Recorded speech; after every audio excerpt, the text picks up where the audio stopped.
What's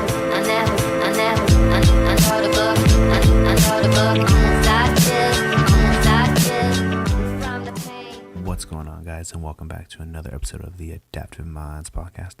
My name is Nick Boudreau, and it is another beautiful Wednesday night here in Southern California.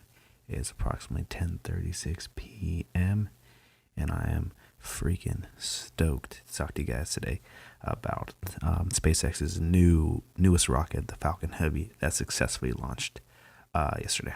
So before we get into that, I want to go ahead and answer the question that I left you guys off with last time. The question was, what is the number one thing bought before a hurricane in Florida, and what is the number one bought thing after a hurricane in Florida? And this is tracked from Walmart. So when I first heard this question, I was originally thinking like what I thought was smart answers, like bottled water, fucking food, firewood, or something to keep, I don't know, if you're trapped in your house, if you're not evacuating or something like that. But the fucking answer was beer.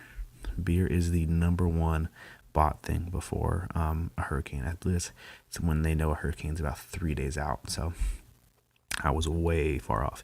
And I first heard this in one of my classes, and everyone was just yelling out like smart answers, and the teachers looking at us like we're stupid just because we didn't guess beer. I was like, oh, we're dumb. Like fucking people should be buying, necessities, compared to fucking beer. But what are you gonna do? And the number one bought thing after a hurricane, again, and I kind of got smart this time. I was joking. I was like, fucking beer again. And that wasn't it, But it's Pop-Tarts. How the hell did they come up with fucking Pop-Tarts? Like, who's buying Pop-Tarts? First off, I can't stand Pop-Tarts. I think they're dry, and I think they're gross. So I don't know why that's the number one bought thing after a hurricane. You think people would fucking need a resupply, depending on how long they were trapped inside, if they were, or something like that. But Pop-Tarts, it's just kind of crazy. But I actually heard if you eat a Pop-Tart upside down, it's supposedly a little better. It's not as dry, so maybe it's something I should try. But I really can't stand Pop-Tarts. I was walking through the store tonight, and every time I walk, I'm like, I can't stand these damn things. I think they suck. Like, are you supposed to fucking, I don't know, put them in the toaster oven, a fucking toaster? I really don't know. Just eat them dry. I don't fucking know. But anyway, that was the answers to my last little question I left you guys off with. And today we're going to talk about the fucking Falcon Heavy, which is SpaceX's newest and largest rocket that they launched out of there. And I've been a big fan of Elon Musk for some time now. I just think he understands, the kind of the way the world works a little better than most with the whole Tesla and SpaceX. He's just wants to go, explore other places and find new resources and things like that. And he realized that NASA isn't going, anymore. They're pretty defunded, and they're not launching as much stuff as they could. And so I guess I'm going to do it myself. So he built SpaceX, and there he goes, man. He's off to the races. So it's pretty amazing, what he's accomplished so far in a pretty small amount of time. So I'm definitely excited to be, around to witness that. So first off, with the name Falcon, he is like the Falcon now, basically the Falcon series, and I think it's a badass name. It's kind of unique. He's launching rockets into space. It's pretty badass. So you just hear Falcon, it sounds I guess strong and kind of like, I don't know, something you obviously flies around that you don't want to fuck with. A falcon is definitely a bird of prey compared to the eagle. So I guess this dude's going for it because he wants those suckers to fly. So if you guys don't know, the Falcon Heavy is the fourth largest rocket I think ever built in history to launch, big payloads into space. And I know NASA's launched, I think, the other three that were successful, and this one was. And Elon was cracking up. He's cracking me up. The interview was like, yeah, I imagined just a giant explosion and a wheel because I guess he launched his the red Tesla Roadster into space just for I guess the hell of it to demonstrate a payload. And he thought that the wheel would be bouncing down the runway or some shit, like it somehow exploded, because that's what happened in the past.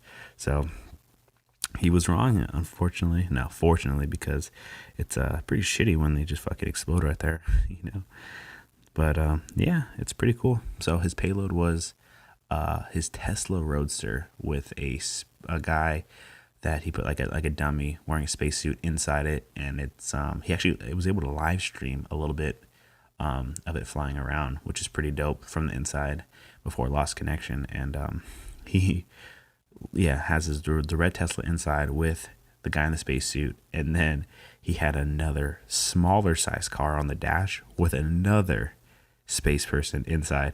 And he did it he said on an interview, to confuse the people, or if anyone else finds it floating around out there, then they're gonna be like, what the hell is this? There's a red, I guess, car, if they even know what a car is, inside a spaceship. With why is there another smaller car inside that car? I don't know, I was cracking up. It was pretty funny.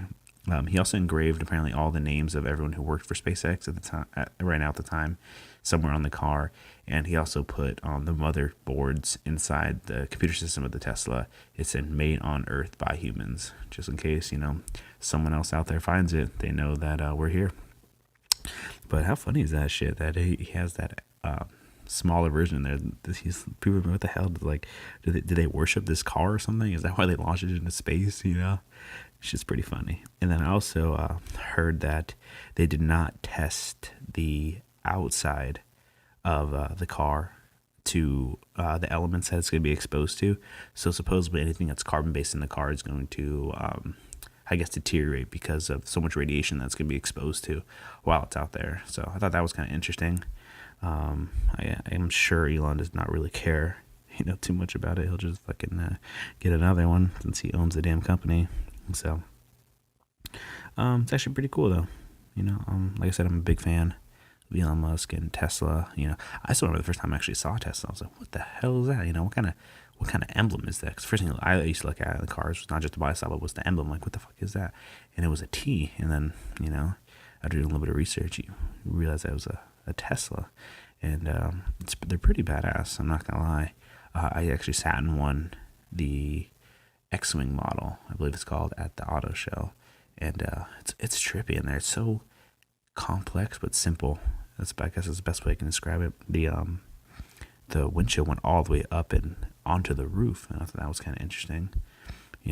So he's so against the grain, which is so badass. And then I'm sure everyone here knows that's listening that the Roadster came out, and that's one of like the fastest production cars out there right now, and it's pretty badass. The only trippy part is it's a butterfly wing. I thought that's kind of funky. I don't know if they're all like that, because it's kind of uncomfortable to drive with. You have to drive if I guess, what was that, 3 and 9 or whatever. You can't, there's no top of the steering wheel or bottom. So that's the only kind of weird part. But other than that, I mean, they're fucking sweet. And this one, I guess, can go 600 miles per charge. I mean, that's fucking almost 3 times the amount of the Model S right now, which is so badass. So, and I don't personally know, but I'm curious to find out how much it costs to charge, compared to filling up gas. It's very interesting. I know I don't know if the batteries are out fully yet, the Tesla batteries, because he's with Solar City. He's partnered with them. I believe it's his brother, someone who started that. And they want to, obviously, you to get your energy from the sun and then store it in the battery so you can use it kind of off the grid, which I think is a badass idea. So it's pretty fucking cool. But yeah, besides that, I think the idea of going to space has gotten very, very interesting in the more recent years with SpaceX. And I guess Amazon has their own little space company too, called Blue Horizons or some shit like that, which is pretty dope. Because I know that they were all him, Jeff Bezos, Zuckerberg, and I don't know if it was Elon, but they were trying to launch the World Wide Web idea, which is basically Wi-Fi that the world can use. Because like, I read a stat somewhere, I don't know if it's accurate or what, but it said 80% of the world still doesn't have Wi-Fi, and I'm like, wow, that's a big ass number. And it's a lot of infrastructure to get people to have internet. So these smart people said, what if we just, instead of, running like cables and, that kind of shit in these indigenous areas and like places that don't have it, why don't we just go ahead and put it in the air? Which I'm like, whoa, that's pretty interesting, So basically these floating hubs that you would be able to connect to. I'm like, wow, that's definitely a solution, I guess, to going around it. But my thoughts were, what the hell is powering these satellites? At first I heard that they were like balloons. I'm like, that's fucking whack.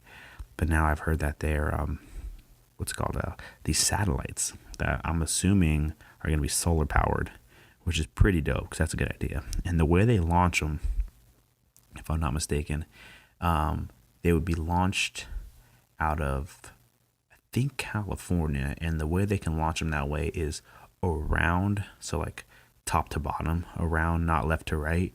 I think that's a little long latitude wise, not longitude wise. And then they basically be pretty low because you have to connect to them, and they will be within line of sight, so you could see them floating around. And right now, they're estimating that like you'd be able to connect to one if it's floating around like for roughly like 2 minutes, 2 to 3 minutes, maybe a little longer of good connection while it's flying above you. And then you lose it, obviously. So they're trying to put enough of them up there where it's basically a constant loop of these things flying around where you'd be able to connect to it. I'm like, wow, if they could pull that off, I mean, that's fucking crazy, But that kind of runs into problems with, I guess, people hacking your shit or something like that. If everyone's connected to the same hub, there's got to be some limitation to it. There's no way everyone could connect to it. I mean, the service must be fucking slow at that point, because everyone's connecting their fucking laptops, computers, everything. I don't know, man. That's pretty interesting. Unless it's just meant for like, low data stuff. I'm assuming not everyone's streaming Netflix off that. But hey, I believe it's a start in the right direction. Go ahead and let's keep pushing. I guess mankind farther and farther. So it's pretty. I think it's very interesting, and I'd be interested in working for SpaceX. I don't know shit about space, but it'd be cool to do it. I'd have to learn, It'd be so cool, just because it's such a possibility now. Like we're witnessing us go. Yeah, they went to the fucking moon in the 70s, but they barely. They don't. It's like they go there all the time, But if their goal is to populate and I guess colonize Mars, which is pretty far out, just because there's the atmosphere is fucking brutal there, and it's always cold. So, I know they could do it, in enough time. I would not want to be on that first flight like those crazy people apparently already signed up for, the one-way trip. Shit, you're going to go down history for sure, but I don't know. I'd rather have it perfected. But then again, since I don't know shit about space, I don't even know how long it would take to get there. I guess it depends how fucking fast you're flying, So, and I wonder if they're gonna, once these private sector people start, stepping up their game, NASA's gonna be, all right, we need to get back on this and, try to get this shit going and try to put their 2 cents into it. But they haven't needed to so far, I guess there's actually another company too. Fuck, I can't forget the name of it, but it's a rocket launch company, and it's basically a giant waiting list for people that want to launch their satellites. Because I guess they're like $300,000 if you want to build a small satellite. I don't know what the fuck it does, but you could buy one and then I guess pay to have it launched, which is pretty crazy. Again, I'm not sure exactly why you'd want to do that, unless it's like they're for GPS or for tracking or something. Again, I don't fucking know, but it's kind of cool. It's a vast place out there, which is it's just so crazy. I'm just wondering, like, how crazy would that be if another fucking life form found his Tesla and like, I guess they could track it back some fucking how to where we are, and they came to visit us. That'd be some crazy shit. Like, hey, dude, we found your fucking car. We're just returning it for you.